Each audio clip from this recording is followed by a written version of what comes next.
Hello everybody and welcome to Pokemon Violet, but we can only play with fire type Pokemon. This is the series finale. So we're going to go on start right where we ended last episode in the Elite Four and go on and take on Greta, the Elite Four champion, who has previously been beaten by Nemona, but that's not too big of a problem for us. So they go with Espathra, who should be a flying type, who is not. So we go into Ashley Costell, go for a Bug Buzz, instantly be able to take out Espathra. King Gambit comes out next, but we're still a fire type, so we're just going to go ahead and click a fiery dance here to take him out and get a special attack boost. The next Pokemon that Gita sends out is Vazula, who is not a problem for us because it is a water psychic, so another Bug Buzz will take that one out.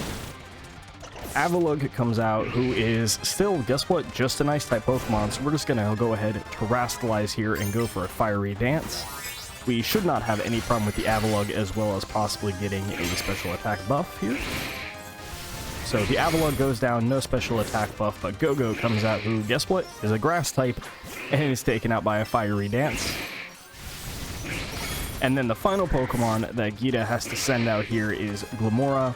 Now, Glimmora is a poison rock type Pokemon, so I'm just going to go ahead and click on Psychic here, forgetting that she's actually going to Terastallize into a rock type Pokemon, which is not too ideal for the situation of me being a bug type. But the Psychic does half, the Earth Power does half to me, but we're faster, so one more Psychic is going to have no problem to take out Glimmora. Volcarona is just a great counter to this gym battle all over. Moving on, we want to go ahead and get Chi-Yu, and since Chi-Yu is pretty easily, I just ran around and got the stakes up in the northeast side of the map. There's a whole bunch of maps online that you can use to look those up, so we went ahead, found Chi-Yu. I forgot to save here, so we're kind of like pushing our limits on what we can do.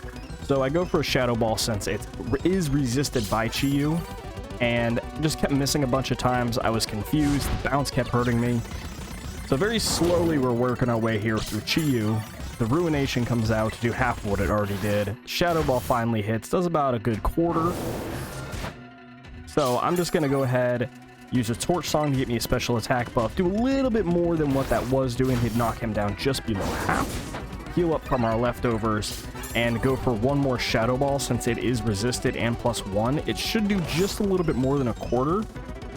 And if my math is correct, then we should have been just a tad. Yes. Okay, so the Chi-Yu is almost knocked out. Very scary again, we did not save, so I go ahead, throw an Ultra Ball here, and in one ball, we catch Chi-Yu. Now, Chi-Yu is actually really good for this Director fight that we have coming on. The Director was acting like he is Cassiopeia. We know that he's not, so he throws out Oranguru. We throw at Amy Lee. We get our Sun Up, and we go for a Lava Plume. Now, not wanting to be asleep, we go directly into Chi-Yu, knowing that Oranguru can't do anything to us, and we just immediately Lava Plume to knock him out. And with the Houndoom coming out here, Houndoom is his exact same typing, so we just go for a nasty plot. He uses a Fire Blast, and we decide to try a Lava Plume, forgetting the Houndoom has Flash Fire, and instead take it out with a Dark Pulse. Now, Abomasnow comes out, gets rid of our Sun, which is not a big problem being +2. Lava Plume will knock him out. Poltegeist comes out. We just go for a Dark Pulse and knock it out pretty easily. Amoonguss comes out, who's a grass type. Doesn't really like fire moves, so a Lava Plume will take that one out. Quaquaval comes out here, and he is probably the scariest of all of these, so we just go for a +2 Dark Pulse into his Terra Water, hoping that we do a ton of damage, and we're able to knock it out in one shot. No problem with this fight. The next fight is we actually have to fight the real Cassiopeia, who, no surprise, is Penny the entire time. Now, Penny has a full team of evolutions, so she leads off with Umbreon. We lead off with, again, Amy Lee to go ahead and get the Sun Up in our favor. We go for a Lava Plume to try and knock it out. Does a little bit, Dark Pulse does a little bit, and we're just kind of trading blows back and forth here. She gets a lucky crit and a lucky flinch, so not wanting to lose Torkoal here, we return it, throw Chi-Yu back out, who I did forget to name and we fix later, but I go for a nasty plot here, and immediately go for a Lava Plume, knock out the Umbreon. The next Pokemon she wants to send out is Vaporeon, who is a little bit worrisome, but a single Dark Pulse is able to knock her out. Now, Jolteon comes out, And to my surprise, Jolteon was faster and landed a Thunder in the sun and got a Paralyze, so it's a little bit hacky here. So we go into Amy Lee just to get our sun back up and make sure it's still going. Thunder misses. We just go for an Eruption, forgetting how that spell worked, or how that attack worked, and I go for a Lava Plume to do a lot of damage. Now, she hits Thunder again in the sun, takes out Amy Lee, so we throw Ann Wilson to hopefully be faster. Unfortunately, we're not, and a Fire Fang is enough to take Jolteon out. Now, Flareon's the next one to come out, so we throw out Scott Wayland. And Flareon is still scary here, so we just go straight for a Stone Edge, hit the Flareon to make it out easily with a crit. Leafeon comes out, so we go into Ann Costell, full counter to a Grass-type Pokemon, and we just go right for a Quiver Dance because there's nothing they can do, raise our stats, and we go for a Fiery Attack, hopefully raise our stats even more.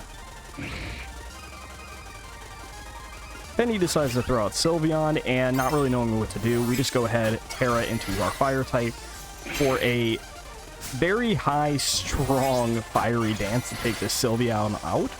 We already have a Quiver Dance up, we have the Terra, and we are able to two-shot this Sylveon with her also using a Shadow Ball to hit us. After taking Penny out, we have to take out Arvin for the next part of the Path of Legends. So we've seen his Pokemon the entire time fighting on the Titan Pokemon, so he leads off with Breedent, his giant squirrel that we used to have our big contest back in the beginning. Amy Lee comes out, sets up the sun, goes for a Lava Plume to do about half. Earthquake hits, not very hard, and a Lava Plume will take it out. Now, Garganackle, aka Garganachi, as some people like to call it, is a rock type, so we go Ann Wilson, and to be able to guarantee a takeout here, we go ahead, Terra Grass, and go for a Seed Bomb to one-shot him, luckily with a crit. Now, Arvin's going to throw out his own Squirtle, so we're going to go into Ashley Costell to be a very strong counter and go directly for a Fiery Dance because both that and Bug Buzz are resisted, and we actually get the buff. So Cloyster's going to come out, we're going to go back into our own Ann Wilson with our own Squirtle and Seed Bomb the Cloyster, instantly taking him out. Now, Toedscruel comes out, and I don't have much to go into here, so we're just going to go right in Steven Tyler. And we're just going to click on Torch Song and take him out, as well as getting a special attack buff. With Master Boss coming out here, I don't have many options, so we go back out into Ashley Costell. The Intimidate doesn't matter, and we're going to click on Bug Buzz. Arvin's going to Dark Terra his Master Boss and instantly get taken out by Bug Buzz.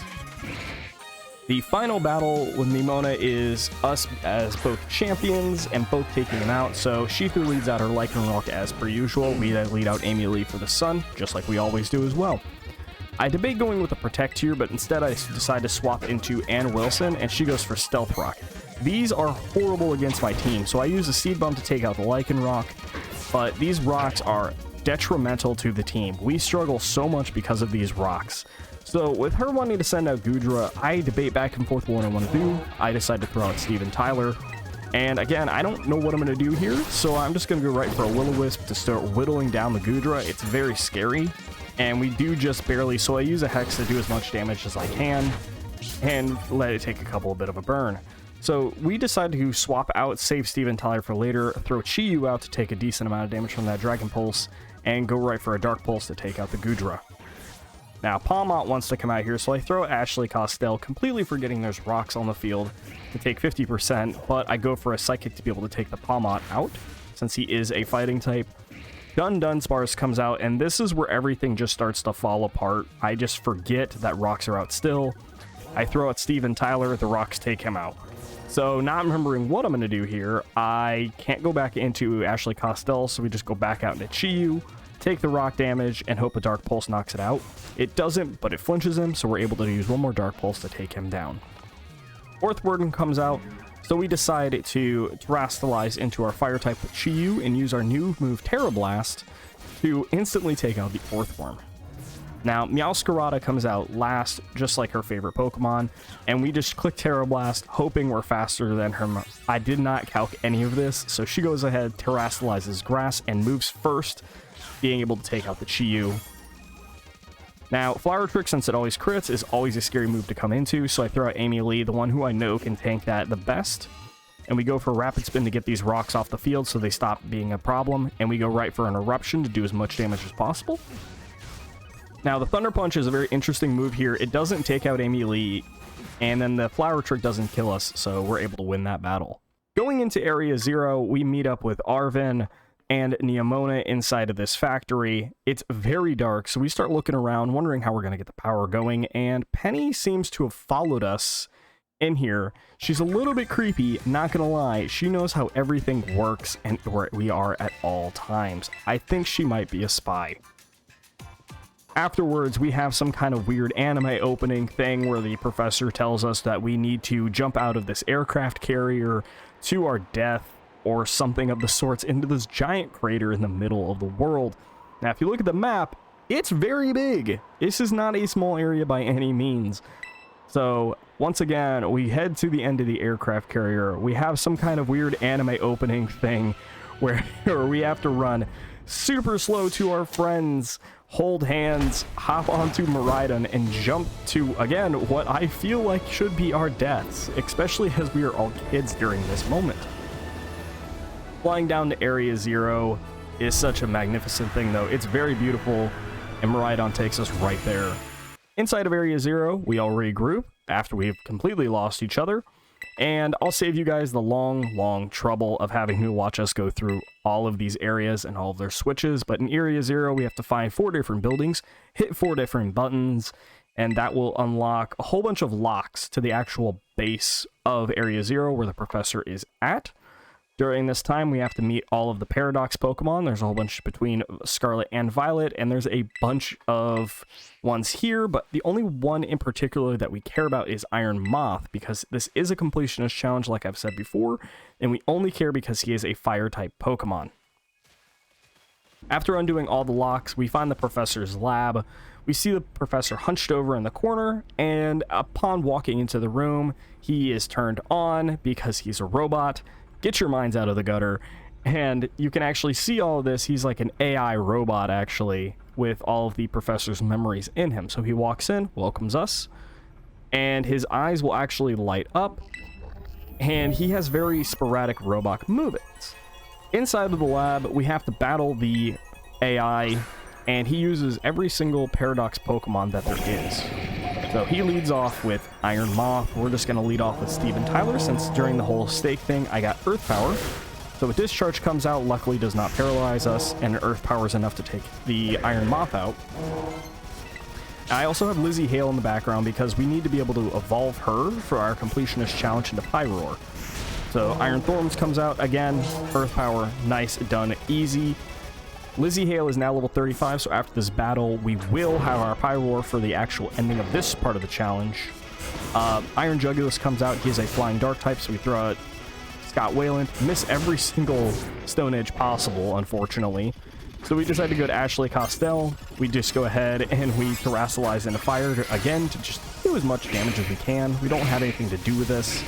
And we use Fiery Dance 2 times to be able to take out the Iron Jugulus.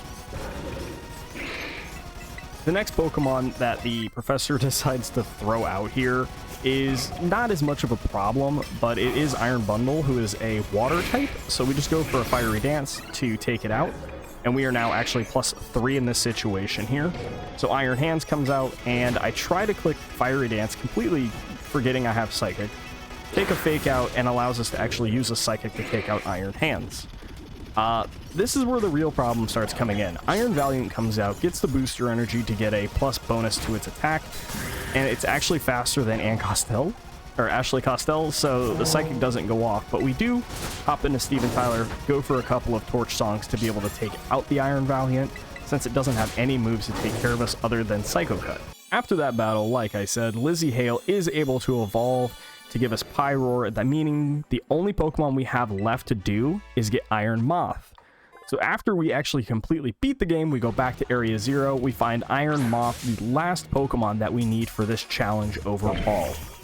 So leading Steven Tyler, we just kind of whittle him down a little bit, we throw our final Ultra Ball, hopefully for this playthrough, and after 1, 2, and 3 rocks, we get Iron Moth. We go ahead and we name Iron Moth, one of my favorite singers out of this genre. We go ahead and name it Courtney Lee Plant, aka Courtney LaPlante from Spirit Box, and as well as I Wrestled a Bear Once. Chi-Yu, I just kind of forgot a name, so we go ahead and name him Ozzy in honor of Ozzy Osbourne, who is recently retired. Going over the Pokemon, we have Steven Tyler, the Skeledirge, Ashley Costello, the Volcarona, Ozzy, the Chi-Yu, Ann Wilson, the Scorvillain, Scott Wayland, the Colossal, Courtney LaPlante, the Iron Moth, Dave Mustaine, the Arcanine, James Het, aka James Hetfield, the Flareon, Jeremy McKinnon, Ashley Wills, the Oricorio, Flea, the Rotom, Glenn Frey, the Talonflame, Lizzie Hale, the Pyroar that we just got, Avril Lavigne, the Salazzle, Amy Lee, the Torkoal, Joan Jett, the Houndoom, and Meatloaf, the Camerupt. Once again, guys, this has been Pokemon Violet, but we can only play with Fire-type Pokemon. Go ahead, look over these. You can see that I got every single Fire-type Pokemon that I possibly could in Pokemon Violet. This does not include the Fire Tauros, unfortunately, because that is only in Scarlet. Now, we do have a new series coming up, and that is actually going to be Pokemon Infinite Fusion. I am taking Wednesday off to be able to get all the footage and everything prepped up, and starting Friday, February 10th, the first episode of Pokemon Infinite Fusion will be out. I will see you guys there.